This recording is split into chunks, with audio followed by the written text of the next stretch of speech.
Le DEJ Info reçoit pour vous ce lundi Abdoul Karim Bandé. Il est consultant, auteur, formateur et également directeur général du cabinet Salomon Conseil. Avec lui, on s'intéresse aujourd'hui à la thématique intitulée de l'objectif à la résolution. Bonjour et bienvenue. Bonjour. Déjà, pourquoi une telle thématique pour nos auditeurs et téléspectateurs et de l'objectif à la résolution? Merci encore pour l'occasion que vous me donnez. Je rends grâce à Dieu d'avoir l'occasion d'être sur ce plateau. Je voulais m'incliner aussi sur la mémoire de nos deux illustres disparus. C'est quand même deux icônes de trésors vivants. En tout cas, que Dieu ait pitié de leurs âmes et condoléances à leur famille, à toute la nation. Alors pourquoi une thématique sur la résolution ou de l'objectif à la résolution? Il faut dire qu'on essaie d'avoir des thématiques en lien avec l'actualité. Et un des leviers d'actualité, en tout cas, qui nous a parlé, c'est la question de l'élection de Donald Trump. Quand on voit tout ce par quoi il est passé, déjà quitter le pouvoir avec un procès automatiquement collé sur le dos, et revenir plus tard et remporter les élections avec tous les soubresauts qu'on a vus, il faut être vraiment déterminé et résolu. Je crois que c'est une capacité que nous pouvons tous développer si nous savons comment ça marche. Et l'idée pour nous, c'est ça, c'est de pouvoir expliquer de notre point de vue comment nous pouvons générer de l'engagement, de la résolution, de la détermination pour rendre nos objectifs palpables, possibles, matérialisés. Et en termes de notion, c'est quoi l'objectif exactement? Alors, il faut dire que l'objectif, pour moi, c'est un don de Dieu. C'est l'outil qui permet à l'homme de déployer son plein potentiel. Alors, il faut dire que c'est un des sujets abordés dans mon livre, Banaliser le succès, que je recommande vivement, avec plein d'exemples à l'appui. L'objectif vraiment va vous permettre, vous savez, nous sommes tous doués d'un potentiel incroyable. Tous les hommes, tous les êtres humains. Nous sommes juste ignorants de ce potentiel et du domaine dans lequel il s'exprime au mieux. Mais pour ceux qui sont conscients de leur potentiel, ou même qui ne le sont pas, si vous arrivez à avoir un vrai objectif, il va libérer votre potentiel. Regardez, les jours où vous n'avez rien à faire, vous ne savez pas quoi faire, vous ne poursuivez rien, en fait vous mourrez. L'absence d'objectif tue l'homme. L'homme est un être de dessein, c'est-à-dire un être de but. Nous sommes créés pour accomplir quelque chose. Si on vous donnait 5 millions par mois à ne rien faire, je vous assure qu'au bout d'un moment, vous n'allez pas supporter. Parce qu'on n'est pas conçu pour rien faire. On est conçu pour accomplir quelque chose, d'accomplir des rêves. Et avoir des objectifs, justement, va permettre de déployer le plein potentiel qui est en nous. Voilà la raison pour laquelle ne pas avoir d'objectif est suicidaire. Comme vous prenez les nations, ils ont des objectifs. Chaque année, il y aura un temps pour déterminer le programme d'activité de l'année. Les entreprises, en un moment, nous sommes même dans la période d'ailleurs des objectifs. On commence déjà à préparer les bilans et à projeter l'année à venir. Donc, avoir des objectifs est fondamental pour toutes les entités économiques. Et vraiment, là, nous devons être en train de faire le bilan de 2024 et préparer les projections de 2025. Mais pour tous ceux qui ont le sentiment que 2024 n'est pas à la hauteur de leurs attentes, il est encore temps de rattraper ça dans les 2 mois qui restent et d'être focusé sur un but et déjà d'expérimenter toute la puissance qui est contenue dans l'objectif. Et là, on a envie de se poser une question. Pourquoi est-il important de se définir des objectifs, que ce soit dans la vie personnelle et même la vie professionnelle? Parce que, comme j'ai dit, c'est le déclencheur. La question de fond, c'est comment on le définit. C'est là où beaucoup pêchent, en fait. Leurs objectifs se résument à des vœux pieux. Vous voyez, ça, c'est des bons croyants. Ils ont des beaux vœux, mais qui ne vont pas s'accomplir. Il ne s'agit pas d'avoir un vœu. L'objectif doit respecter un certain nombre de caractéristiques. Techniquement, un objectif doit être SMART. Et c'est quoi? SMART veut dire S pour spécifique, une seule idée à la fois. Il ne faut pas que l'objectif soit, comment on appelle ça, qui ait 2 idées dans le même objectif. Je donne un exemple. Je veux être heureux, c'est vague. Mettez quoi dans être heureux? Il faut être spécifique. Pour vous être heureux, c'est avoir de l'argent. Est-ce que c'est avoir une bonne épouse, un bon foyer? Est-ce que c'est être en bonne santé? Vous voyez? Alors, il vaut mieux avoir un objectif pour l'argent, un objectif pour la santé, un objectif pour le foyer. Vous voyez? Mais si vous dites je vais être heureux, ça ne veut rien dire. C'est quoi être heureux? C'est trop complexe. Donc, il faut être le plus précis possible. Même quand je dis je vais avoir de l'argent, il faut que je dise combien. Vous voyez, c'est ça la spécificité. Beaucoup sont dans les vœux, je vais avoir l'argent, je vais avoir un travail. C'est pas assez, c'est pas fin. Donc, il faut le spécifier. Et là, c'est SMART. Non, on commence là. Ça, on vient juste de commencer. Parce que SMART, c'est tout un processus. Après, il faut qu'il soit mesurable. Avoir l'argent, là, il faut définir la quantité. Avoir un foyer, il faut un indicateur qui permet de savoir si tu l'as atteint ou pas. Un objectif qui n'est pas SMART, qui n'a pas un indicateur, mais tu es libre de ne pas l'atteindre. Puisque il n'est pas mesurable. Il faut le rendre mesurable. Ensuite, il faut qu'il soit, et ça c'est tout le gros problème, parce qu'il y a un défaut de compréhension. Vous allez voir dans beaucoup d'ouvrages, dans beaucoup de cours, on va vous dire, c'est atteignable. Non.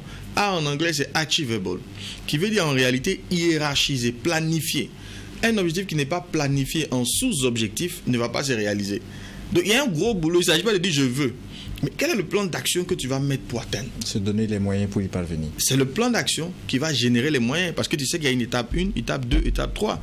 Mais je vais gagner de l'argent. Je n'ai pas de plan. Je suis assis au QG, au quartier. Je dis je vais gagner de l'argent. Je ne vais pas gagner de l'argent. Il faut qu'il y ait un plan qui soutienne cette idée de gagner de l'argent ou d'être heureux. Je veux une femme. Tu n'as pas ta soeur dans ta chambre ou à l'église, jeûner et prier matin, midi, soir et puis elle va venir te trouver. Il faut qu'il y ait un plan pour trouver cette personne-là. Donc la partie hiérarchisation. Ensuite, il faut que l'objectif soit réalisable. Quelqu'un qui n'a pas d'emploi et puis qui dit que non, lui, il veut devenir milliardaire du jour au lendemain. Mon gars, il faut commencer déjà par avoir un emploi. L'objectif ne doit pas être démesuré. Non, il ne doit pas être démesuré. C'est pas de la folie, quoi. Voilà. Il y a un plan. On va quelque part. Je connais des gens, des entrepreneurs qui veulent devenir riches du jour au lendemain. Ouais, ça va générer de la névrose. Parce que ton objectif est tellement trop grand que tu vas penser que tu ne peux l'atteindre que de façon mystique. Et beaucoup de gens vont se retrouver dans des choix inappropriés parce qu'ils ont des objectifs démesurés. Et puis enfin, le délai, il faut mettre un temps. Donc quand on va planifier, on doit aboutir à un délai. Si on arrive à concevoir son objectif, à le modéliser ainsi, on vient de s'ouvrir déjà beaucoup d'opportunités, beaucoup de chances de l'atteindre. Est-ce qu'il y a des exemples typiques? Est-ce qu'on peut imaginer pour permettre à nos auditeurs et téléspectateurs de comprendre ces notions de résolution? Alors là, on était déjà à l'objectif. Voilà. Maintenant, il faut bouger en termes de résolution. On va aller cette fois-ci en résolution et on va définir. Parce qu'il y a une nuance. Pour faire la nuance déjà. Exactement. Avoir l'objectif, c'est bon, mais ce n'est pas suffisant. Si tu te contentes d'avoir un objectif, ça n'accomplira pas. Il faut qu'il atteigne la dimension de résolution. Ce sont les résolutions qui s'accomplissent. Regardez Donald Trump, ce n'est pas juste un objectif. Tous les candidats avaient des objectifs. Dans la vie, tout le monde dit qu'il a des objectifs. Mais ceux qui accomplissent, parce qu'on est tous en concurrence, ceux qui challengent et qui atteignent les buts, c'est ceux qui sont résolus. La résolution, ça va plus loin. Et donc, effectivement, pour comprendre ce que c'est que la résolution, on prend l'exemple d'une armée qui est racontée dans un livre dont j'ai oublié le nom de l'auteur, qui décide d'attaquer, ils sont 1000. Et ils décident d'attaquer une autre armée qui compte 3000 personnes. Donc, 1 contre 3. Et l'armée qui compte 3000 personnes est sur une île. Le seul moyen d'y arriver, c'est par bateau. Ils prennent le bateau, ils vont sur l'île. Arrivé sur l'île, le général de l'armée de 1000, qui décide d'aller attaquer une armée de 3000, qui est sur une île, dit à ses hommes, on brûle les bateaux. Les bateaux avec lesquels on est arrivé sur l'île, là, il dit qu'on doit les brûler. Les hommes disent, mais pourquoi? Il dit, brûler les bateaux. Quand ils finissent de brûler les bateaux, il a dit, bon voilà, il n'y a qu'une seule façon de sortir d'ici vivant, c'est de gagner la guerre. Si les bateaux étaient là, ils allaient perdre la guerre. Parce que c'était en aller se battre tout en réfléchissant à comment fuir. Oui, ils allaient rompre les rangs. Mais tant qu'ils sont focus, on n'a pas une autre option. C'est gagner ou gagner. Mais on est obligé de gagner. Vous voyez, et c'est cet état d'esprit qui fait la résolution. Lorsque des gens poursuivent trop d'objectifs, ils se diluent. Ils fuiront aux premières difficultés. Mais quand vous dites on n'a pas d'autre choix que de gagner, vous allez mettre toute l'énergie qu'il faut. Et ils ont gagné. 1000 contre 3000, ils ont gagné. Parce qu'ils étaient résolus. Être résolu, donc, si vous voulez, un des leviers, c'est de ne pas avoir d'autres options. Souvent, on a trop d'options. Je prends la situation de nos FDS. Quand ils vont au front, ils sont résolus, ils n'ont pas d'option. C'est gagner ou gagner. C'est une épreuve de Bernoulli. Mais est-ce qu'on applique? On se positionne en FDS dans notre quotidien. A dit, je suis dans mon emploi, je suis entrepreneur, j'ai une tâche à accomplir, c'est gagner ou gagner. Il n'y a pas une option. Le reste ne compte pas. Je suis prêt à tout jouer pour aller au bout. La différence nette déjà, c'est que dans la résolution, on est fixé sur un objectif où on se donne totalement les moyens. Tous les moyens. Au pire, le deuxième levier de la résolution, il y a un repas qui s'appelle les œufs au bacon. Bon, pour mettre à l'aise nos frères musulmans, ça va être des œufs au mouton. Hein? Le repas est fait avec des côtes de mouton et des œufs de poule.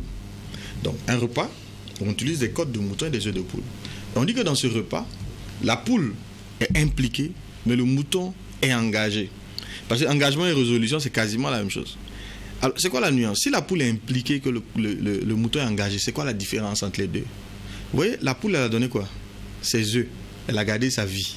Mais pour avoir la côte du mouton, il faut qu'il meure. Donc, la résolution entraîne le fait d'être prêt à mourir. Tu es prêt à tout donner. Et ça, j'aime l'exemple de Elon Musk. Si vous suivez son histoire, mais il met 100 milliards de dollars. $100 millions pour aller amener une navette dans l'espace. Il échoue 4 fois, ou c'est 3 fois, et il est au bord de la faillite. Est-ce qu'on est prêt à aller au bord de la faillite? Est-ce qu'on est prêt à croire à nos rêves jusqu'à la dernière minute, au dernier souffle? Est-ce qu'on est prêt à donner notre vie? Et pour moi, c'est ça qui fait les nations. C'est ça qui fait les organisations. C'est ce qui fait les gagnants. On regarde la partie belle de l'histoire. Ah, il a la belle voiture, il a la belle maison. Mais va voir le prix payé. À quelle frontière, jusqu'où il allait titiller la mort, tu vois. Il allait titiller l'échec, l'humiliation. Jusqu'où il est allé. Est-ce qu'on est prêt à aller à ce rendez-vous-là? Et c'est les gens résolus qui arrivent à ce niveau. Donc, non seulement on n'a pas d'autre option, 2, on est même prêt à y laisser notre vie, à y laisser toutes nos ressources. Et moi-même, je me suis rendu compte en préparant cet échange que je suis de moins en moins résolu. Il faut que je redynamise ma résolution et que je sois prêt, comme il y a quelques années, à donner ma vie pour toutes les causes dans lesquelles je m'engage. Cela me rappelle un peu une histoire. Est-ce qu'elle est aussi adaptée à ce contexte de résolution? Je voudrais parler de la tour de Babel. Exactement. Voilà un bel exemple de résolution qui montre même que Dieu lui-même ne peut pas aller contre la résolution d'un homme. Il est dit dans la Bible, c'est pas moi qui dis, il ne faut pas que les musulmans et les chrétiens me lapident. Il est dit dans la Bible que des hommes ont décidé de construire une tour dans le but de défier Dieu dans le ciel. Et ils ont commencé à bâtir leur tour. Et dans la même Bible, il est dit que Dieu regarde ces hommes du haut du ciel et puis dit, voilà ce qu'ils ont résolu en leur cœur. Et Dieu dit que si lui ne fait rien pour les empêcher, ils vont l'accomplir. Ils n'ont pas prié. Ils n'ont pas demandé son avis. Et c'est là où je trouve que beaucoup de croyants passent trop de temps justement à prier, au lieu d'agir, au lieu de définir leur résolution. Parce que c'est un pouvoir que tu as, de rendre les choses impossibles possibles, de rendre l'invisible visible. Mais ça demande justement que tu décides d'engager ce pouvoir-là, d'élever ton objectif au rang des résolutions. Et la seule façon que Dieu a trouvé pour les empêcher d'atteindre leur but, c'était de faire quoi? De créer la diversité des langues. Il a fait qu'ils ne se comprenaient plus. Et parce qu'ils ne se comprenaient plus, ils se sont séparés. Ce n'est pas qu'il pouvait les empêcher réellement de le faire. Et donc, un homme résolu. Mais regardez ce que les hommes font. Ils sont prêts à créer même d'autres hommes. Ils sont prêts à transformer un homme en femme. Mais qu'est-ce qui permet à un homme de faire ça? C'est la résolution. Ils sont résolus. Pendant 15, 20 ans, 30 ans, ils vont faire de la recherche dans le mauvais sens. Mais à nous d'utiliser notre résolution dans le bon sens. On va encore imager pour mieux comprendre. Je suis ici à Tam Tam Group Press. Si mon objectif est d'être le meilleur employé de True TV et Watt FM, comment est-ce que j'arrive à élever cet objectif au rang de résolution pour y parvenir? Déjà, il faut le définir. Il faut clairement dire, je vais être le meilleur. True TV, comment ça?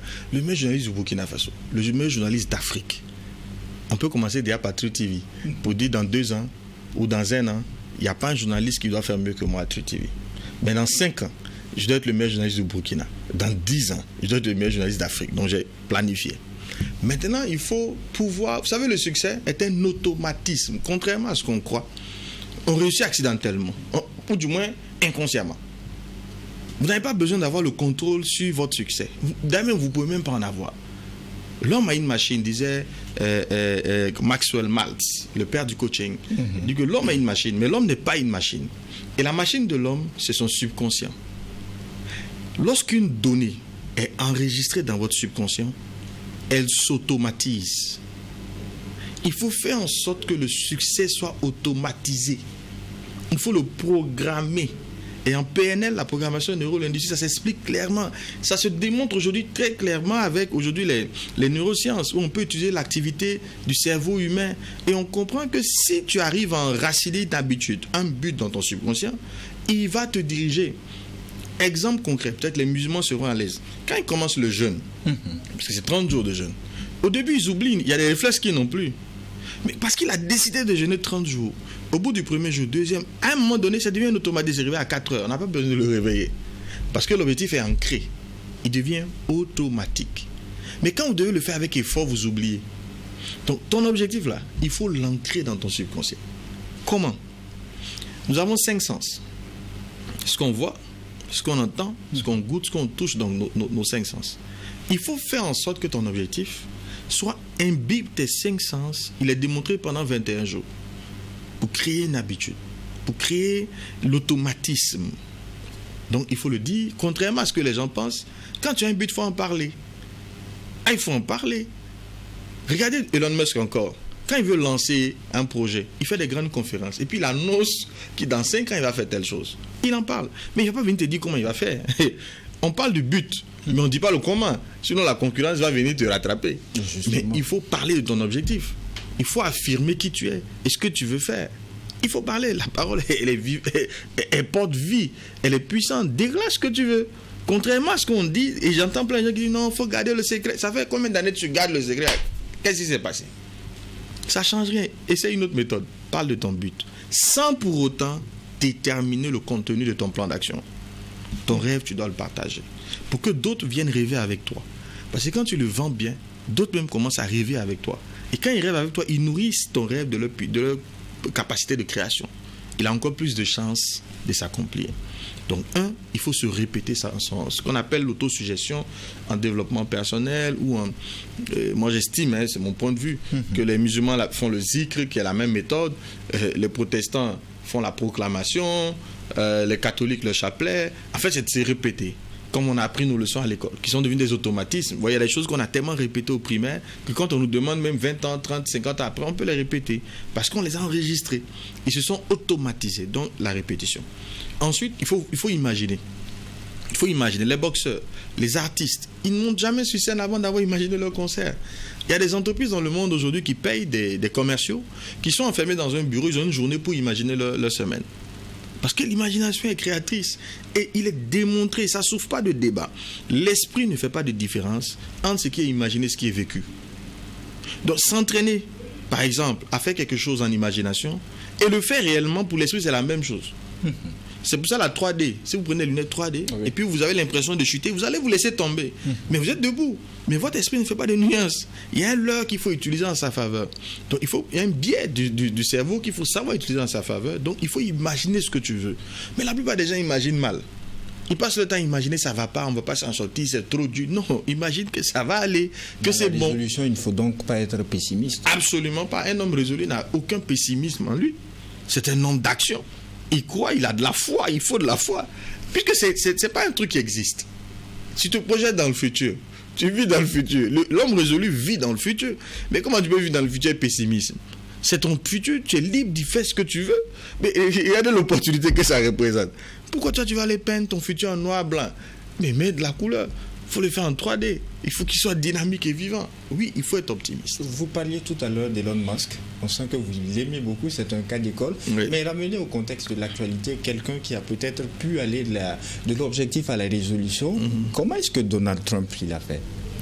Pour moi, je n'ai pas les détails puisque je n'ai pas étudié son process.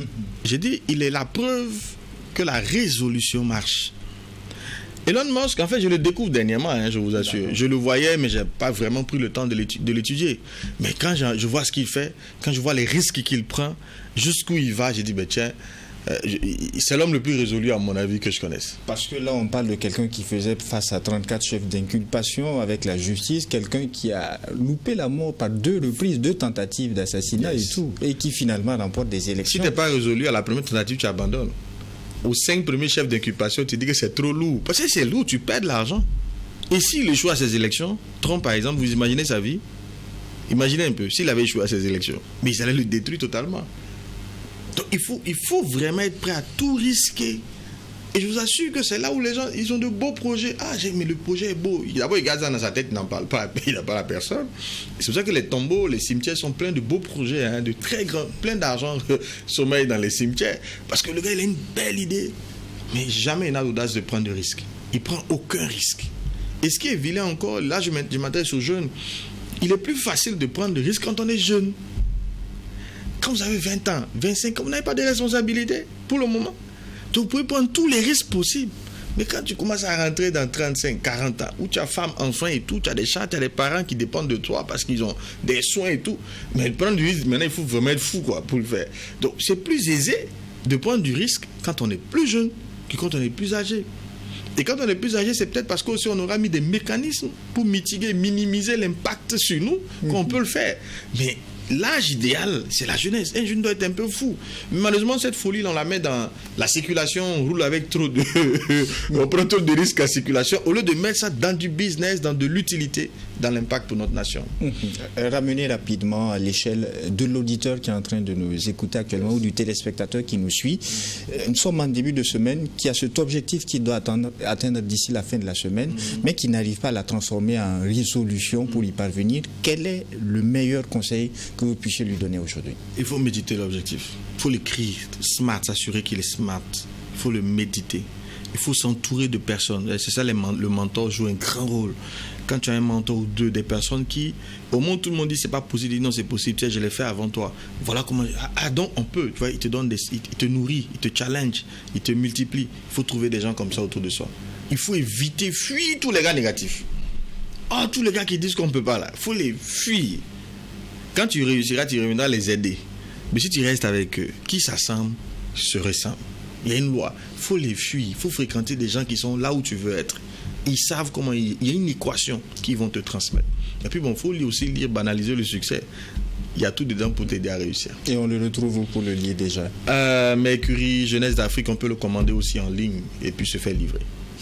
Merci Abdul Karim Bandé, vous êtes consultant, auteur, formateur et directeur général du cabinet Salomon Conseil. On n'en a pas parlé, où est-ce qu'on retrouve Salomon Conseil? Alors Salomon Conseil, c'est Ouaga 2000, c'est un peu lié à l'IST, Institut supérieur de technologie Campus Ouaga 2000. Et puis bon, on sera très heureux, on peut nous trouver sur le net, nous appeler directement et voilà. Et vraiment que Dieu bénisse le Burkina Faso et soyez heureux. Soyez heureux. Merci à vous d'avoir partagé aujourd'hui le thème de l'objectif à la résolution avec nous. Merci à vous, auditeurs et téléspectateurs des médias leaders True TV et Watt FM. Que Dieu bénisse le Burkina Faso.